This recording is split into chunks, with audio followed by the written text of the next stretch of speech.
We wanted a meaningful course that sends a strong message. As Ms. Hidalgo said, we wanted to pay tribute to a milestone of French history. This is why we chose this date on the 5th of October to pay tribute to the thousands of women who started their march from the City Hall here in Paris to go to Versailles and go take up their grievances to the king and ask for bread. Louis XVI was very moved by this commitment, and he came back to Paris to ratify the Citizens and Human Rights Declaration. This is one of the highlights of French history. This paved the way to the creation of the French Republic, and the Games should send this very message and pay tribute to those brave women that succeeded in marking the history of France. Of course, we love to hold and express our ambition through the course of the Paris 2024 marathon. This course goes through 42.195 kilometers, and I want to pay tribute to all the teams involved in Paris 2024 and all our partners that have allowed us, along with the International Athletics Federation, to organize this course. So we'll uncover this course, which is quite spectacular, as you will see. It's unprecedented. It was never ran during a marathon, and as you'll see, it's very challenging. But we'll come back to this. Here are some images.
Voilà, vous avez découvert le parcours. So you have just seen the Paris 2024 marathon course. It's unique, spectacular. It will go through one of the most beautiful places of Paris and the Île-de-France region.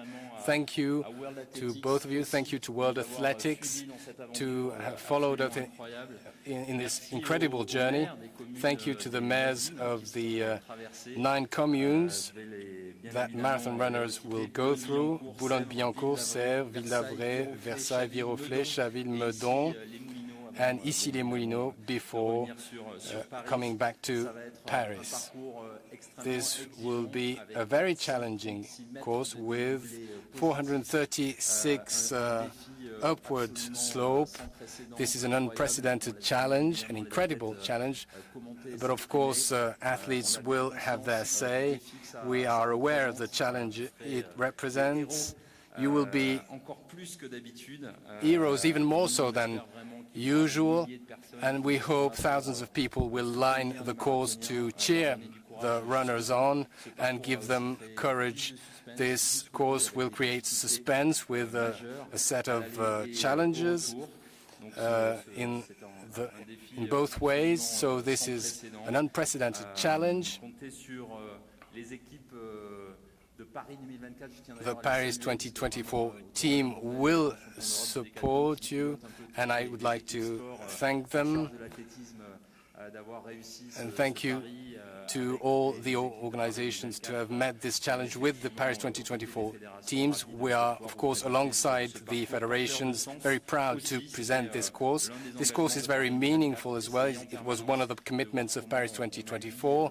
We wanted to bring together the spectacular dimensions with a sense of French history.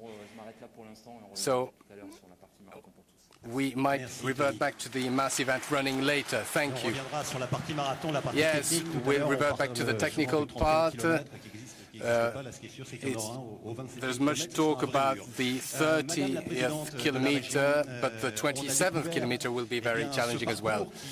Mr. President, this course, which will bring to the fore Paris's monument, there will be 9 communes that runners will go through, but more generally, the course will highlight the Île-de-France region and its western part.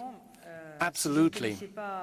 If I didn't know French history, I would thank Anne Hidalgo and Tony for their choice of this course, from Anne's place to my place, because I'm Versailles. I've been a Versailles representative since forever, and I live in Versailles. But the symbolic feature of this course is also very important, because Paris has always been revolutionary. Major revolutions, 1789, of course, with this women's march, women going to the King's Palace to make him sign the Human Rights Declaration. And, of course, in 1878 as well, 1870, as well, when the Commune event broke out, there was a revolution in Paris, and the Republic went to take shelter in Versailles. Versailles was also the capital of France when the 1870 revolution broke out. So the Republic came back to Paris when things came back to normal. Of course, there was May 68, another Parisian revolution. So you'll come to Paris and to the Games in a revolutionary city. Versailles was always quieter, so you'll go from this revolutionary city to the quiet scenery of Versailles. It's a very challenging course, as Tony said. I know, because I commute every day from Paris to Versailles, although by car. But of course, when you come back to Paris, you have a wonderful and beguiling scenery, an enthralling scenery, and runners will be incited to go even faster as they approach the finishing line, because I think Paris favors those who run. Of course, there is a very popular race, the Paris-Versailles race, but this course goes both ways. So it will be a very symbolic race. It will go through one of the most beautiful sceneries of Île-de-France, one of the iconic monuments. And of course, it reconciles our history with our identity, the royalist France, but also revolutionary France. So this is a very meaningful course, and I know that Anne and Tony wished to place this course in our French story. And I'm sure that the representative of the Cross Île-de-France, Émile Zatopek, the champion who said, if you want to run, you can run 1 kilometer, but if you want to change your life, you need to run a marathon. We hope that with these games and with these Olympics and Paralympics, we will change your life and that you'll be able to discover an iconic region, the Île-de-France region. Voilà, c'est un peu comme si ce marathon, d'une certaine manière, avait réunifié la rive gauche et la rive droite. We could say that this marathon will unify the French bank, the West Bank, or the left bank and the right bank. Tony, can you join us on the scene? John, vous avez... World Athletics has taken part in many marathons. You have a significant experience. How is this marathon innovative? How is it special? And how is it inspiring? Bonjour. If you don't mind, I will respond in English because I'll make much more sense. So, first of all, wonderful to be here on this special day. And can I start by just thanking Paris 2024 for creating what we believe at World Athletics will be a truly incredible spectacle in terms of the marathon. And I say that for 3 reasons. First of all, the most iconic event in the athletics timetable is the marathon. Everybody, including all of us, I think, appreciates the enormous challenge that the marathon distance represents. And the marathon is meant to be a tough event. And what's so exciting about this route is it's truly tough. It's going to be a real challenge for the athletes. And what that means is we'll all enjoy a truly thrilling race. I'm absolutely convinced that Paris 2024 will be the most exciting marathon for both men and women that we've ever experienced in the history of the Olympic Games. The second reason as well that we're so excited by everything that is included within the marathon is the celebration of women. You've heard about the route already, the historic route. Also, the women's marathon is the final event of the athletics timetable, the athletics program in Paris. And we at World Athletics, for many years, one of our top priorities has been the prioritization of gender equality. And we're so excited that also Paris 2024 has decided to place women right in the center of athletics, the athletics program, and particularly the marathon. So it's something that we are massively supportive of. And the third reason we're so excited is we often talk about the need to democratize sport, democratize athletics, and connect with people better. And there is no event that is more democratic than the marathon. And what is so exciting about what's planned in Paris is not only the route that many thousands of people will be able to line and cheer on world-class athletes, but also the fact that there will be a mass participation marathon for the general public that will sit alongside the elite races. And that's so important because we like to describe athletics as both the #1 Olympic sport and also the most participated sport in the world. Over 3 billion people run regularly to keep fit. So it's wonderful that what Paris has done is combine both the elite and the mass in one event. So yes, we'll experience 2 truly phenomenal elite marathon races for men and women, but then alongside that we'll have a mass participation event as well. So people in Paris in 2 years' time will be able to both watch world-class sport and actually, for the first time in the history of the Olympics, be able to participate in an event in the Olympic environment as well. That's hugely exciting, and as I say, we just thank you all for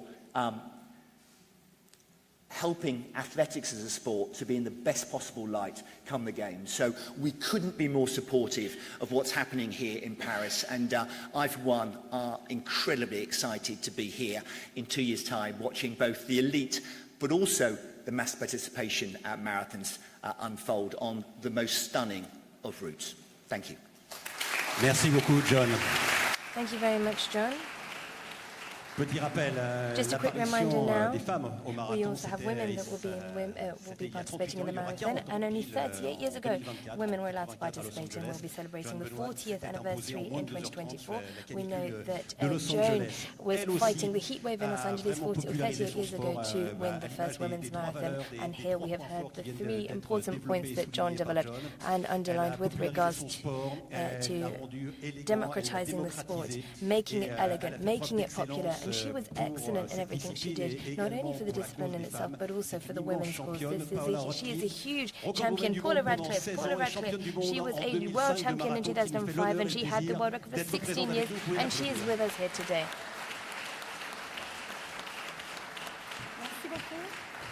Thank you very much.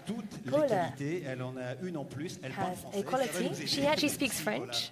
Thank you very much, Paula. So you discovered the marathon, we have unveiled it, and you were used to marathons. You held the women's, I think it's 2 hours and 15 minutes and a couple of seconds for the marathon. And this isn't a marathon, this is an audacious, a daring marathon. So how did you feel when it was unveiled?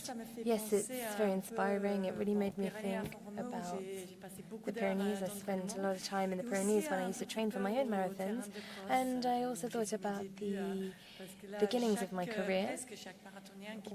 Each marathon that decides that they want to start on a marathon, they start with cross-country running to boot. And cross-country is great because it's very hilly, lots of elevation. This is not just a very inspiring, a very motivating course, which will be beautiful to watch on TV as well for the millions of people who are going to be watching from home, but also a marathon that is going to push us to our limits. Not only the athletes in their preparation, because we're looking at one day that has taken 4 years, but also we need to think about the elevations and the descents. You can also see that the women's marathon is going to be the last event on the last day. Women will be on the podium, and they will be also honored during the closing ceremony. Yes, and I think that it is magical. It is magical that women are able to be honored in this way, closing the Olympic Games, and this is also 40 years after, as you mentioned, Joan Benoit Sampson won the first ever women's marathon. And it has taken us years for women to be able to win and run marathons just as men did during the Olympic Games. We know that there were different days of advocacy, and Great Divides also mentioned this. And I can also tell you that last weekend, Joan Benoit Sampson, 65 years old, 3 hours and 20 minutes for a marathon time, and I think that she'll also probably want to try her luck at the mass event running during the event during Paris 2024. And this is wonderful for us because she's really the pioneer. She is the one that paved the way to this being possible for us and for all women to run during Olympic Games. Therefore, it is something that I am proud of being part of. And athletics is a sport that is completely equal. There is gender parity. There is nothing different between the men and the women, apart from women are better. Merci, Paula. Thank you very much, Paula. Thank you. Merci, effectivement. Thank you, yes. On suivra bien sûr le We marathon will be féminin et le following marathon the masculin women's event, parce and there que will also be the men's Well, there is a legend with us as well who was able to shave some time off his marathon run, 2 hours and 1 minute and 9 seconds, I believe, and that's about 21 kilometers an hour. And he is going to be here with us because he wants to be the first athlete over the age of 40 to have won 3 Olympic marathons during an Olympic Games, and this will be a monument.